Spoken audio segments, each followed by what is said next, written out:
কাজা নামাজের মাসআলা শিক্ষা দেওয়ার জন্য আমার আল্লাহ তাআলা আমাকে ঘুম পাড়ায় দিয়েছে। জোরে কোন সুবহানাল্লাহ।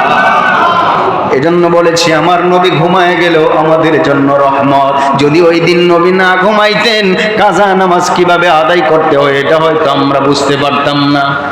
নবী আমার যদি ঘুমিয়ে যান এটাও আমাদের জন্য রহমত।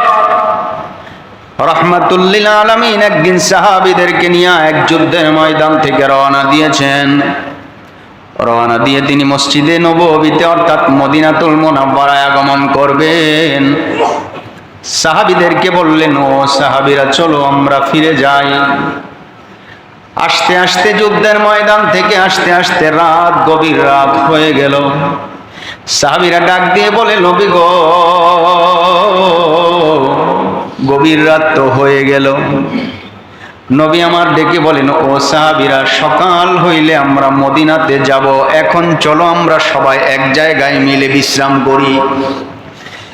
সব মালামাল গুলো রাখিয়া সব সাহাবীদেরকে নিয়া রাহমাতুল লিল আলামিন বিশ্রাম করতে যান। সাহাবীরা মিলে পরামর্শ করে, নবী গো, আমাদের এই মালগুলো পাহারা দেওয়ার জন্য কাকে নিযুক্ত করা যায়? নবী আমার ডেকে বলেন, তোমাদের মাঝে মুয়াজ্জিন সাহাবী হলেন হযরতে বেলাল, তোমাদের মাঝে মুয়াজ্জিন সাহাবী হলো হযরতে বেলাল।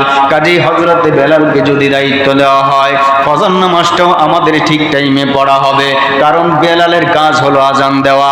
আমরা সবাই যদি ঘুমিয়ে যাই বেলাল ঘুমাবে না, বেলাল মুয়াজ্জিনি কাজ করবে, আজান দিবে, তার আজানের সুর শুনে আমরা ঘুম থেকে জাগ্রত হব। বেলালকে ডাক দিয়ে বলেন, বেলাল তুমি কিন্তু ঘুমায়ো না, বেলাল তুমি আজকে মালগুলো পাহারা দাও, ফজরের সময় হলে আমাদের সবাইকে তুমি আজান দিলে আজানের আওয়াজ শুনবো, তারপরে ফজর নামাজ পড়ার জন্য জাগ্রত হয়ে যাব। বেলাল বলে, ইয়া রাসূলুল্লাহ আপনি দায়িত্ব দিলে আমি দায়িত্ব পালন করব। হযরতে বেলালকে দায়িত্ব দিয়া আমার নবীও ঘুমায়, সব সাহাবীরা ঘুমায়। জোরে কোন সুবহানাল্লাহ। নবী আমার ঘুমের ঘরে চলে যান। হযরতে বেলাল কিছুক্ষণ পাহারা দেওয়ার পর হযরতে বেলালেরও ঘুম এসে যায়। বেলাল তন্দ্রাচ্ছন্ন হয়ে যান, নিয়ন্ত্রণ হারিয়ে বেলালও এক পাশে পড়ে ঘুমাইয়া যায়। এবার কেউ জাগ্রত নাই, কেউ জাগ্রত নাই।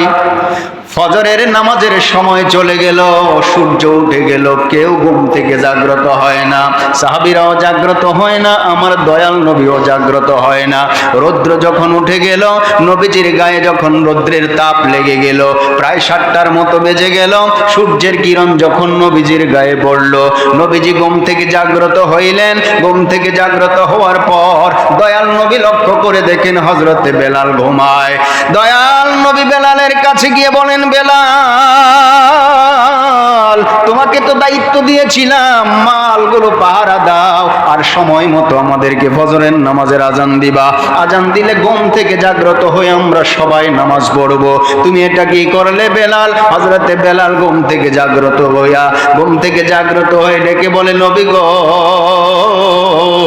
যেই আল্লাহ আপনাকে ঘুম দিয়েছেন ওই আল্লাহ আমাকেও ছাড়ে নাই, আমাকেও ঘুমের মধ্যে নিয়ে গেছে। জোরে কোন সুবহানাল্লাহ।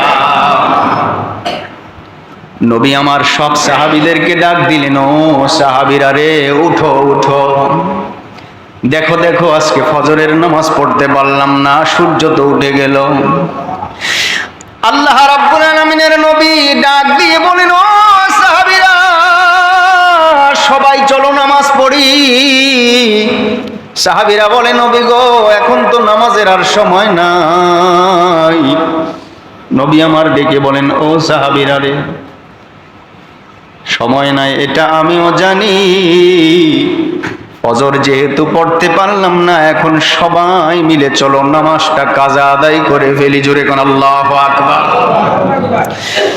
সবাই মিলে নামাজ আদায় করলেন। নামাজের পর ডাক দিয়ে বলেন, নবী গো, আজকে এমনটা কেন হয়ে গেল? আমরা তো নামাজ কাজা করার লোক না, নামাজ তো নষ্ট করার লোক না, আমাদের দ্বারাই এমন কেন হয়ে গেল গো? নবী আমার ডাক দিয়ে বলেন, ও সাহাবীরা, তোমরা জানো নবীদের দেহ ঘুমায়, নবীদের মন ব্রেন কিন্তু ঘুমায় না। নবীরা যখন ঘুমায় তখন তাদের দিল জাগ্রত থাকে, দিল জাগ্রত থাকে। কিন্তু আল্লাহ তাআলা আজকে ইচ্ছে করে আমি নবীকেও ঘুমের ঘরে নিয়ে গেছে। সাহাবীরা বলে, কেন গো?